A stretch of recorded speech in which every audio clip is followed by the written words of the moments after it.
샬롬 할렐루야. 성령의 음성 주간 인도 11번째입니다. 성령의 음성을 밝게 듣기 위해서 버려야 할 양심의 악이 있다 하였고, 또 본성의 악과 육신의 생각과 순종의 관계에 대해서 말씀드립니다. 육신의 생각 셋째 단계인 의와 틀에서 나오는 육신의 생각은 대체로 마음 깊은 곳에 악에서 나옵니다. 따라서 성령의 음성을 밝히 들으려면 양심의 악, 본성의 악 등 마음 깊은 곳에 숨어있는 악까지 찾아내서 버려야 하지요. 본성은 마음의 근본 성질입니다. 사람은 태어날 때부터 선과 악이 섞여 있는 본성을 타고나지요. 인류는 아담의 후손으로서 본성 속의 원죄를 물려받기 때문입니다. 물론 본성은 100% 타고나는 것만으로는 결정되지가 않습니다. 악한 본성을 타고났어도 성장하면서 마음에 선을 많이 받아들이면 본성이 선해지고, 반대로 비교적 선한 본성을 타고났어도 악을 자꾸 받아들이면 악한 본성이 만들어지지요. 본성 속의 악은 양심의 악보다 더 깊습니다. 그래서 발견하기가 더 어렵지요. 본성은 땅의 성질, 곧 토질에 비유할 수가 있는 거지요. 잡초와 돌멩이를 제거하고 질서정연하게 작물을 심어 놓은 밭은 그냥 봐서는 토질이 좋은지 나쁜지 분간하기 어렵습니다. 마찬가지로 명백한 비진리를 걷어내고 양심의 악을 뽑아내면 악의 모양이 잘 보이지 않습니다. 웬만해서는 겉으로 드러나지 않지요. 그런데 이 본성의 악이 있으므로 자기도 모르게 육신의 생각을 하게 된다는 거지요. 욥이 본성의 악을 버리는 과정을 보면 잘 알 수 있습니다. 행위적으로는 하나님의 뜻에 거치는 것이 전혀 없었던 욥에게도 육신의 생각이 있었지요. 욥은 자녀들이 잔치를 열어 즐기기라도 하면 죄를 범했을까 봐서 자녀들을 불러서 번제를 드렸습니다. 어떤 죄의 담도 만들지 않고 하나님과 화목해지려는 욥의 행위는 참으로 순전하지요. 그런데 이 행위 이면에는 하나님에 대한 두려움이 있는 것입니다. 욥은 죄인을 징계하시는 하나님을 두려워했지요. 사랑은 두려움을 내어쫓는다 했는데 욥이 징계받을까 봐 두려워했다는 것은 욥의 마음에 온전한 사랑을 이루지 못했다는 증거입니다. 또 욥은 하나님을 오해했습니다. 하나님께서 사단의 송사를 받아들이심으로 욥에게 몇 차례 시험이 오지요. 자녀도 재산도 다 잃고 최후에는 발바닥에서 정수리까지 악창이 났습니다. 그의 아내가 이 모습을 보고 당신이 그래도 자기의 순전을 굳게 지키겠느냐 하나님을 욕하고 죽으라 말합니다. 욥은 위로받아야 할 아내에게 오히려 굴욕을 당하면서도 입술로 죄를 범하지 않지요. 그런데 그의 말을 들어보면 하나님을 오해하고 있음을 알 수가 있습니다. 욥기 2장 10절에 우리가 하나님께 복을 받았은즉 재앙도 받지 아니하겠느냐라고 말하지요. 잠언 10장 22절에는 여호와께서 복을 주심으로 사람으로 부하게 하시고 근심을 겸하여 주지 아니하시느니라 하셨습니다. 하나님께서는 복받을 사람에게 복을 주시되 재앙을 겸해 주시는 분이 아닙니다. 자녀들에게 좋은 것만 주시지요. 욥에게 임한 재앙은 모두 사단이 준 것입니다.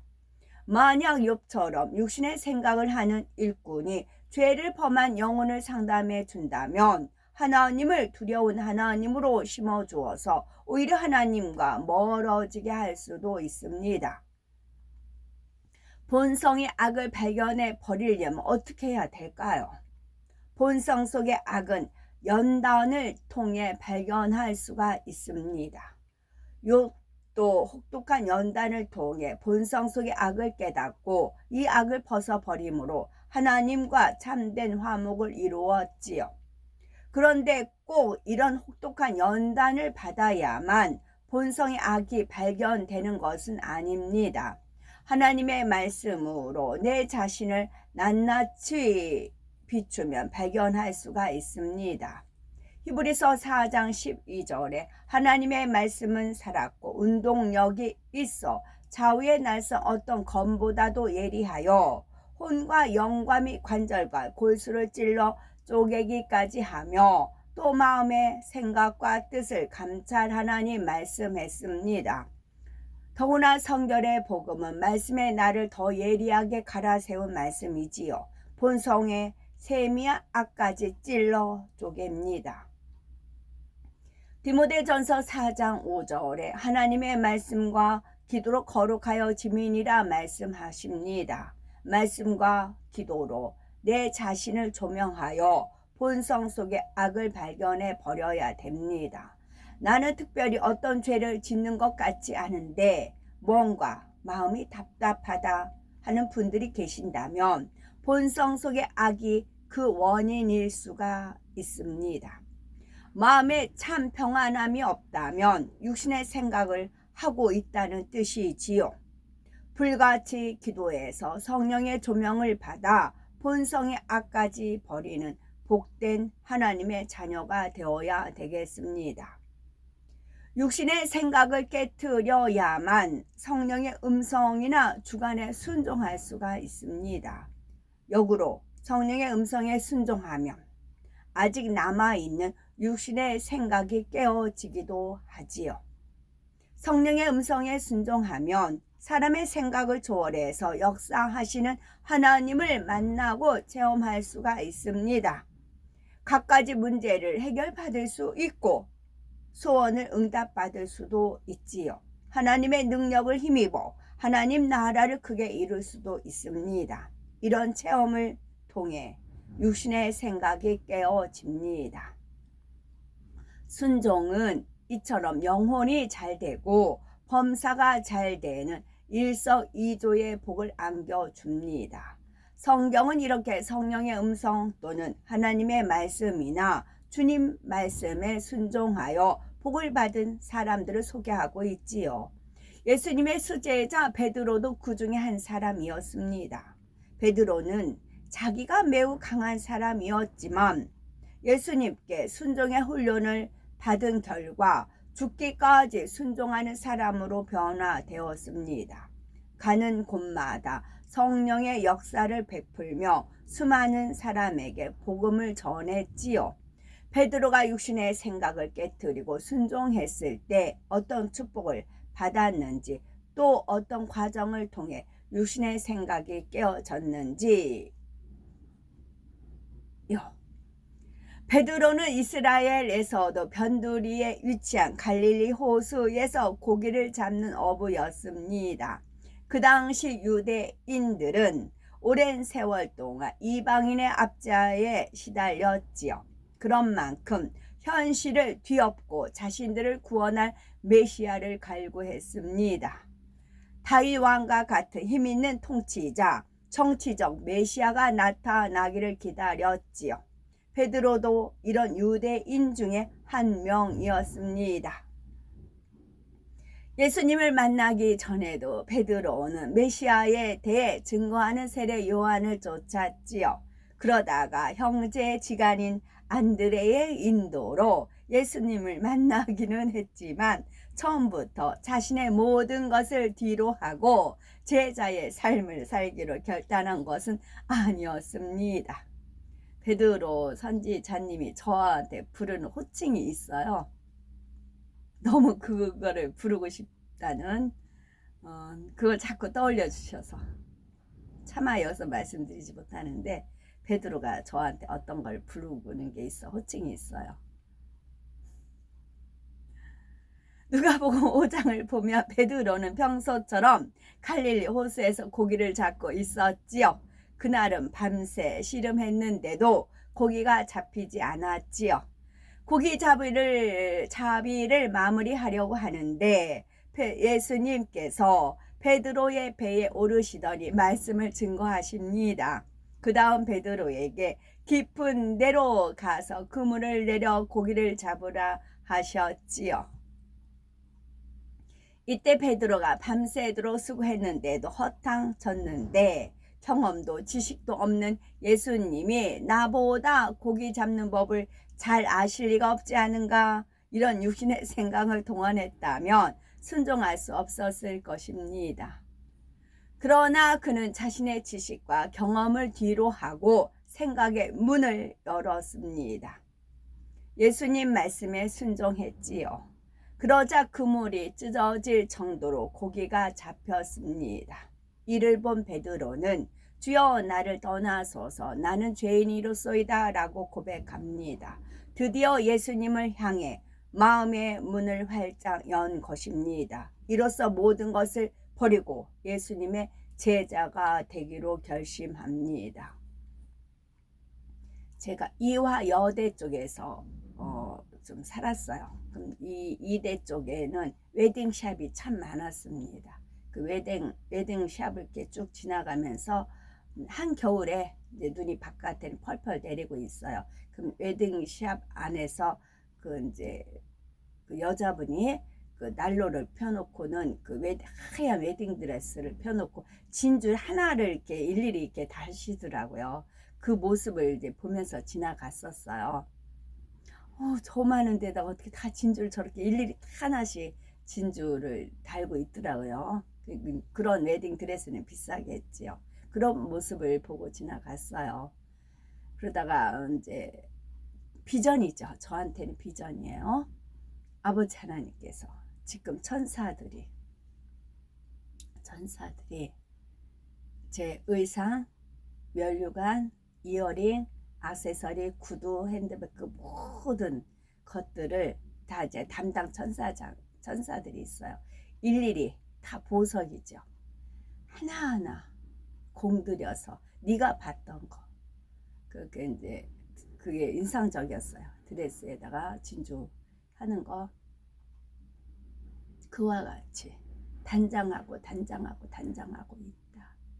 천사들이 그날을 주인이 와서 자기들이 정성껏 만들어 놓은 드레스 그 모든 것들을 주인이 와서 주인에게 입혀주려고 주인한테 입혀주려고 이들이 얼마나 설레고 기다리고 있는지 아느냐. 그런 은혜를 내려주십니다. 현실은 아무 일 없죠. 과연 노아 방주 그때 비가 언제 내릴지 모르는 그런 거였지만 믿음으로 노아의 방주를 지었듯이 마찬가지예요. 저는 이제 비전이 확실하지만 현재 상황은 아무 일 없잖아요. 어제와 오늘 별다를 없는 그런 오늘이잖아요. 그럴 때마다 하나님과 주님께서 이런 마음을 떠올려 주십니다. 제가 봤던 것을 연상시켜 주는 거지요. 그러면 이제 천사들 그것을 알아채는 거지. 이제 드레스도 이제 색깔별로 그래서 제가 옷을 계속 이제 워낙 원단 전에 이제 마침 어떤 가게가 문을 닫는다고 해서 싸게 원단을 많이 들여놓은 게 있어서 그걸로 각양각색 색깔로 이제 옷을 만들어서 입고 다니잖아요. 그것은 그냥이 아니고 천국에서 있었던 것을 이제 천국에서 내가 입어야 되고 내가 행해야 되고 내가 해야 되는 그 모든 것들을 지금 하는 거다라는 그런 은혜를 저는 주십니다. 그 힘으로 저는 오늘도 살아갑니다. 이렇게 마음의 죄악을 다 버리고 본성 속의 악을 다 버린 다음에 이 천국에 대한 소망이 커지는 겁니다. 그 천국에 대한 포지션들이 이제 믿음으로 오는 겁니다. 그러니까 세상을 더 안 바라보는 것이지요. 주님을 마음에 영접한 사람에게는 반드시 변화가 따릅니다. 먼저 죄를 진심으로 회개하고 죄에서 떠나기 위해 노력하지요. 베드로가 주여 나를 떠나소서 나는 죄인이로소이다 라고 고백한 것은 자신의 죄를 진심으로 인정했다는 뜻입니다. 이렇게 죄를 인정할 때 중심의 회개가 나오지요. 그 다음에는 죄에서 떠나야 하고 주님께 생명을 빚졌으니 생명 다해 충성해야 합니다. 베드로는 예수님의 제자가 된 후에도 여러 차례 순종 테스트를 거쳤습니다. 마태복음 17장을 보면 하루는 성전세를 걷는 사람들이 베드로를 찾아와서 예수님과 베드로의 성전세를 요구합니다. 이 상황을 아신 예수님께서는 베드로에게 바다에 가서 낚시를 던져 가장 먼저 잡히는 고기의 입을 열면 돈 한 3개를 얻을 것이라고 일러주시며 그것을 나와 너를 위하여 주라 명하시지요. 베드로는 이 말씀에 순종하여 한 3개를 얻음으로 이 시험을 쉽게 통과합니다. 그런데 예수님께서는 놀랍게도 베드로가 상황을 설명하기 전에 이미 알고 계셨지요. 베드로가 엽죽기도 전에 어떻게 대처해야 하는지 바로 그 답을 주셨습니다. 이처럼 성령께서도 우리의 형편을 훨씬 훤히 다 아십니다. 어떻게 하면 원하는 것을 얻을 수 있는지 그 길을 잘 아시지요. 그러므로 모든 필요를 성령께 구하고 오직 주관하시는 대로 순종하여 범사에 응답받아야 되겠지요. 예수님의 수제자답게 순종을 잘하는 베드로였지만 육신의 생각을 동원하여 순종하지 못할 때도 있었습니다. 물 위를 걸어오시는 예수님을 보고 주여 만일 주시어든 나를 명하사 물 위로 오라 하소서 청하는 베드로에게 예수님께서 오라 하시자 베드로는 배에서 내려 물 위를 걷기 시작합니다. 그러다가 바람에 물결이 출렁이는 것을 보는 순간 두려움, 곧 육신의 생각이 틈타 더 이상 오라 하신 예수님 말씀에 순종할 수가 없었지요. 몸이 물속에 빠져 들어간 것입니다. 이를 통해서 아무리 순종하고 싶어도 육신의 생각이 남아 있으면 온전하게 순종할 수 없음을 깨달을 수 있습니다. 베드로는 변화되는 과정에서 실수도 했지만 예수님에 대한 사랑과 신뢰는 변하지 않았습니다. 베드로의 마음은 항상 예수님 말씀에 순종할 마음이었지요. 그런데 육신의 생각이 있는 한은 예수님과 온전히 하나 될 수가 없었습니다. 마태복음 16장을 보면 너희는 나를 누구라 하느냐 하는 예수님의 질문에 베드로는 주는 그리스도시요 살아계신 하나님의 아들이시니다 라고 답하므로 예수님께 칭찬과 큰 축복의 말씀을 받았습니다. 그런데 얼마 지나지 않아 베드로는 예수님께 엄한 책망을 받지요. 예수님께서는 이즈음부터 제자들에게 십자가 고난과 죽음, 부활에 대해 언급하셨는데 이 말씀을 들은 베드로가 일이 결코 주에게 미치지 아니하리이다 라고 한 것입니다. 이에 예수님께서는 사단아 내 뒤로 물러가라 너는 나를 넘어지게 하는 자로다. 네가 하나님의 일을 생각지 아니하고 도리어 사람의 일을 생각하는도다 하고 베드로를 엄하게 책망하시지요. 이것은 인간적인 도의에서 나온 의로서 육적으로는 스승을 생각하는 선한 생각일지 모르나 영적으로는 하나님의 일을 막아서는 육신의 생각이었기 때문입니다. 예수님께서는 십자가를 지고 운명하시는 그 순간까지 제자들을 마음에서 놓지 않으셨습니다. 이런 예수님의 진한 사랑으로 결국 베드로도 변화되었지요. 예수님께서는 어떤 일을 지시하실 때 순종할 만한 제자들을 택하셨습니다. 만일 육신의 생각을 동원해서 그 말씀을 의심하거나 자기 생각대로 행하면 일의 열매가 나지 않기 때문이지요. 따라서 우리도 육신의 생각을 다 깨트리고 주님과 성령과 하나 된 일꾼으로 나오셔야 되겠습니다. 아멘.